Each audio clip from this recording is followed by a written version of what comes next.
Actually, 2 out of the 5 Def Leppards. We got lead throat, Joe Elliott. And hello, how are you? Are you hearing the same echo I'm hearing? Yes. Great, doesn't it sound wonderful? We've got a resonance in here.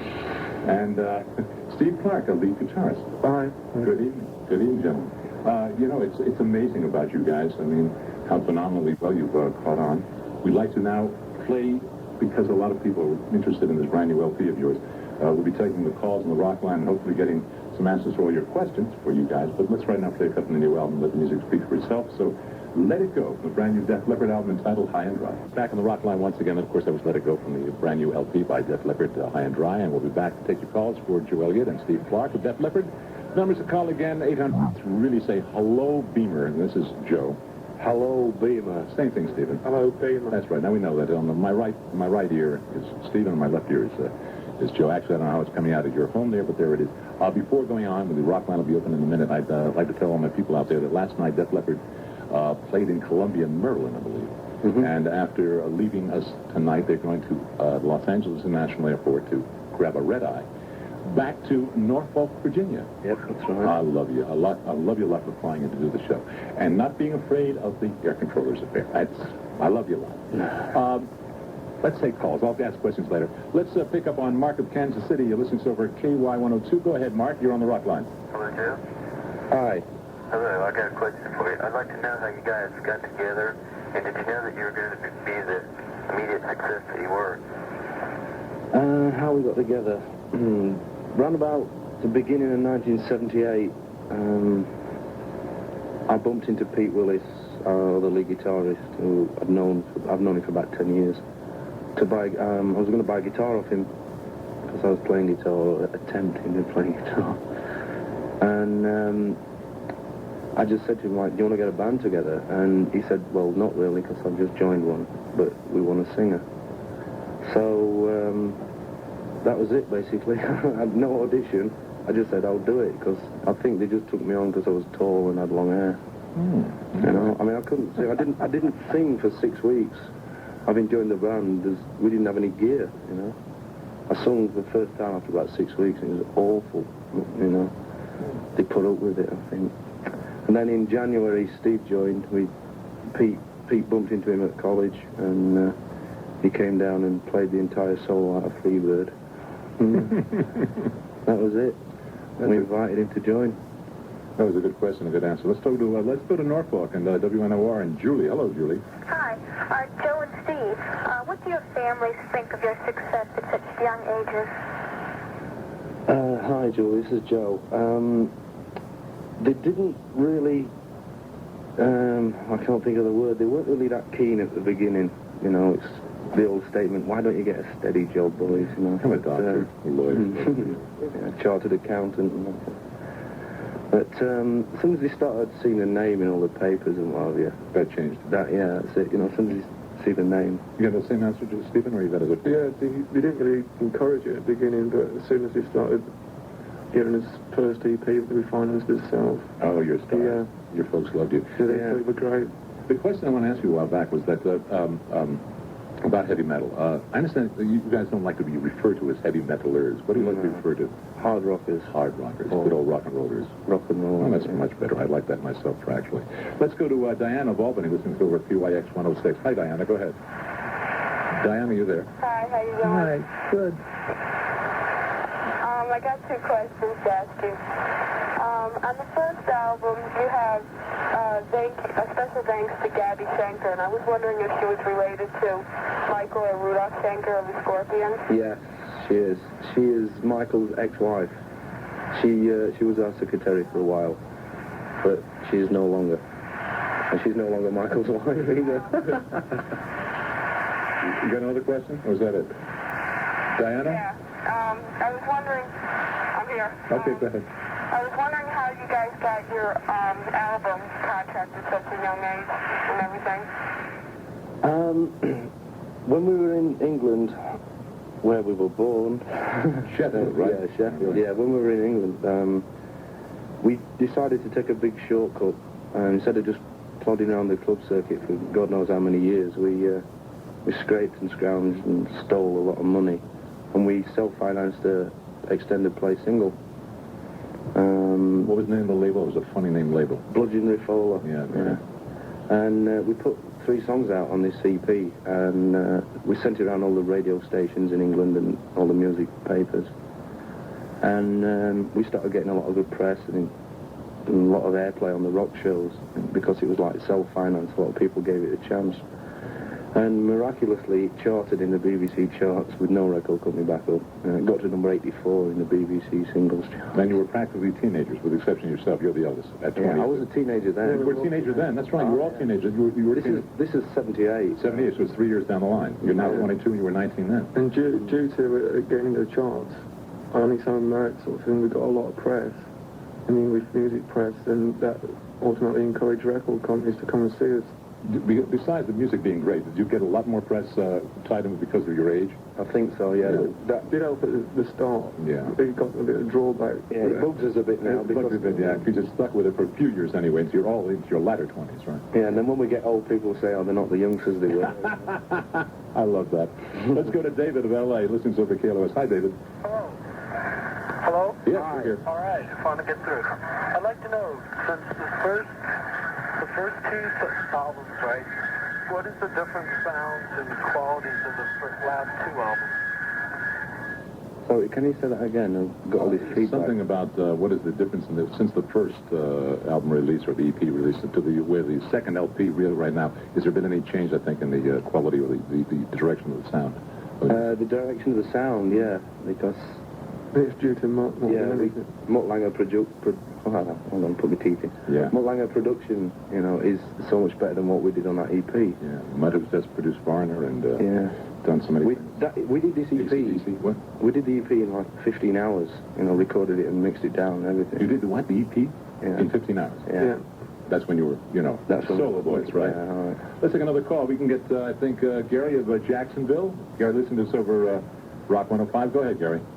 Yeah, I'd like to ask one of y'all with how y'all got success at such a young age, How'd you come on success at such a young age? You get good promoters or what? It's just due to the fact that the EP got us the record contract. Once we got the record contract, we already had a bit of a name in England, and I think that helped get the name going over here, because the first album went top 20 straight away in England, which gave a bit of a buzz over here for like We releases. were lucky with the EP because we were one of the first bands to do that in England, to finance as our own EP. Not many other groups were doing it, so it ultimately created interest.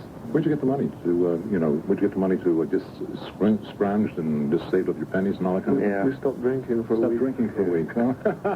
Yeah. Just for a week. That's about enough money. I love it. You're on tour now with Ozzy, right? Yeah, that's right. That's going back to the tour with him tomorrow in Norfolk? For about another month.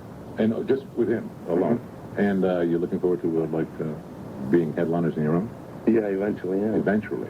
Maybe next year. Maybe 82. Possibly. Yeah, possibly.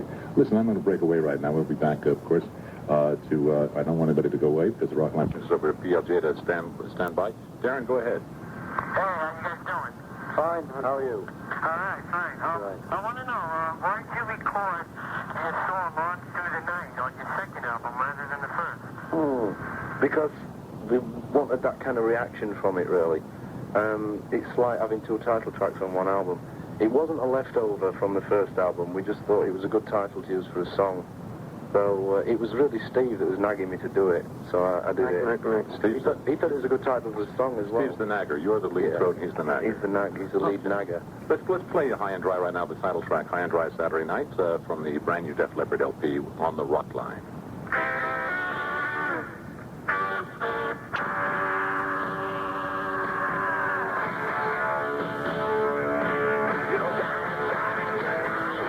Tonight, High and Dry Saturday Night, Def Leppard out of the brand new LP. That's the title track, and we're back on the Rockline with Joe and Steve of Def Leppard. We're going back to the Rockline phones, and we're going to pick up on Norfolk. And we got Wayne. Go ahead, Wayne, check in.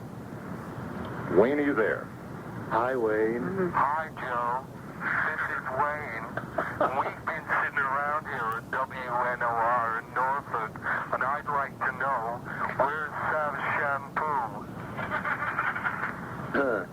What is this? There's an in thing here. What is going by me here? I'd just like to announce to God knows how many millions listening that I think this is Rick Allen, our drummer, on the phone. Joe, how you doing? Hi there, Foxy Mama. Yeah. Hey, Foxy Mama. Oh, yeah, you mofo.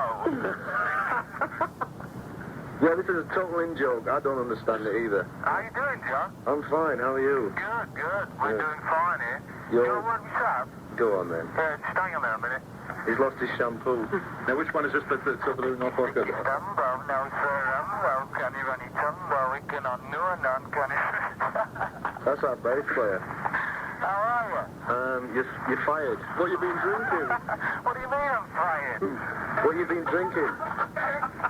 They're all stoned. That's what it is. They're all stoned. They're all No, stoned. no, we're straight as a timer. What? Straight as a what? Straight as a die, and a die's bent. Okay. No, we've just been working all day, not travelling around on aeroplanes. Cheers. I'll remember you when we get back. Oh, great stuff. And our next call, please. On the next call, please. Rick, is this Rick Savage? Yeah, that's right. They don't want to talk to you anymore, Rick. Anything else you really want to say to them? No, not really. Just so you can get back. We've got a gig tomorrow over here. Yeah, we'll see you later. Rick, before you go, you're WNOR, right? That's right. What are you guys doing up there? You're being interviewed over there? Yeah, we were doing, about half an hour ago. Yeah, it was really good. You and who else? Yes, well, Peter and Rick. Oh, the other three. Yeah, that's Okay. So, phenomenal. Thank you for checking in, Wayne. Okay, then. Thank you. Bye, Wayne. Thank you, Wayne. Okay, that's wild. Sounded dicey when it's a Wayne. Yeah, does it sound dicey? Yeah, we've got this idiot tape on the bus, and it's this guy. He must be an American called Wayne Booby. And it's got this queer that rings in. It's really funny. So you felt a little bit weird there for a minute. You said, oh, they're beginning to sucker me. Okay, good. We always like to sucker, I guess, if we possibly can, just for fun. Let's go to Frank of Bakersfield. Go ahead, Frank. Frank, you there? Is Frank? Frank, yes, go ahead. Hello, Frank. We get I'd you. like to talk to Steve, Clark. Hello, Steve here. Okay, Frank, you can go ahead. Yeah, we hear you. Yeah, I like to really group influenced in most play rock and roll. We can hardly hear that one. Frank, you want to try us again a little later? We're having trouble picking you up. Let's go to Bill of Tampa. Listen to Sober 95 FM. Go ahead, Bill. Bill, are you there? We're having trouble with the lines tonight. Hello, Bill. Hello, Bill. Bill. Bill. Yeah. Okay, talk away. Yeah, tell me, I was wondering how the Ramones originated their name. The Ramones? That's later on, Bill. I don't know how you got through this early. We're talking to Def Leppard. But thank you for checking in this early.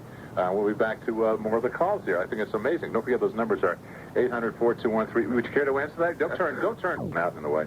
How do you feel about America? You toured last year, and you're touring again this year. What are your impressions of America? Love it. Yeah, it's great. Love it. You like it a lot? You like to spend more time over here than in England? Well, we have to. It's bigger. That's true. You can cover England in a very, very fast couple of days, right? Yeah, it's not difficult. Let's go to Joanne, listening to us over at KGB FM in San Diego. Go ahead, Joanne. Joanne, hi. Hello? Hello. Can you hear me? Yes, we can. Very well. Okay. First of all, I just want to say, I hope I get the question I want to ask across clearly. What I want to know is, I really, really like the sound that your music, the music and everything is projected excellent. What I want to know is, when you play, is there any specific message? Hello? Yes, go ahead. Okay, any specific message that you're trying to get across through your music, or is it just like you just want to play, good rock and roll for a good time? You know what I mean? Yeah, We're just like partying. Yeah, we're just trying to get energy across, really, that's all. We just like playing rock and roll, and that's music we've grown up on. That's the music we'll always play. And we're just an energetic band live, and we try and get it across on record as well as we do it live. Let me see if I can get a quote here, if I have time to do this. It was an interesting thing. I think it was in the Melody Maker. Yes, it was. Just toward the end here, Cindy, my producer, is going to say, don't flip through pages. But I got to dig this into this thing here. It says here that Mr. Clark said, we're the Dooleys. And they asked him, what do you mean we're the Dooleys? We're in the middle. He's trying to clarify his statement. People are fed up with bands shouting about anarchy. There's got to be a balance between bands like Rainbow and this was Genesis, and I think the balance is us. Did you say that? in a very loose moment? I don't know, I was a bit drunk that said that, but Okay. I might have done. Yeah, I did. probably did, but That's a you good, can't remember. it's a good expression. I like it a lot. It really says a lot. Let's go to Kurt of Detroit, listening to this over the Riff, WRIF. Go ahead, Kurt. Okay, I'd like to know which European heavy metal or hard rock bands the members like to listen to the most. European, Zeppelin, Queen, UFO, Thin Lizzy. yeah, the kind of melodic hard rock bands. You know, that's what we listen to, the European bands. Well, they're all like English bands mostly. There's not so many European bands. There's only the Scorpions and Trust. Yeah, really. Crocus. What is the number one group in American group in England today? American group in Yeah. England. Hard rock, I should imagine. Van Halen. Van Halen. But yeah. Rio Speedwagon are actually in the charts, but I don't think they're hard rock anymore. That's They're a interesting. bit soft, like, yeah. What? They're a bit soft, a bit Yeah, laid back. I think they're in the charts because they've had a single. We got time for you to hit. I didn't mean to interrupt you. You have time to hit your. You got your itinerary in your hand there. It's right over here. Is it over here? You got it. Why don't you give a little class rundown, Joe, of where we're going to be, other than Norfolk tomorrow night. You're flying back in the Red Eye tonight. Yeah, well, we've got about another month with Ozzy, and I'll quickly skip down the play. What places? What places? I don't know the areas because it's not written down. Oh, it isn't? They're like Memphis, Atlanta, Okay. Columbus, Tampa, Miami, Jacksonville. All that's happening in the next month or so. Yeah. And then after that, we're going out with Blackfoot, and we're going out in like the southeast, the eastern part of the Midwest. Well, keep smoking those methylated cigarettes, and you'll be on top of your game. Yeah. Okay, that's about it. I want to thank you very much, Joe Elliott and Steve Clark of Def Leppard. Anytime. All right, so you have a safe and sane trip back to Norfolk tonight. Stay tuned. We'll be right back with Joe Perry. He'll be. You asked the question.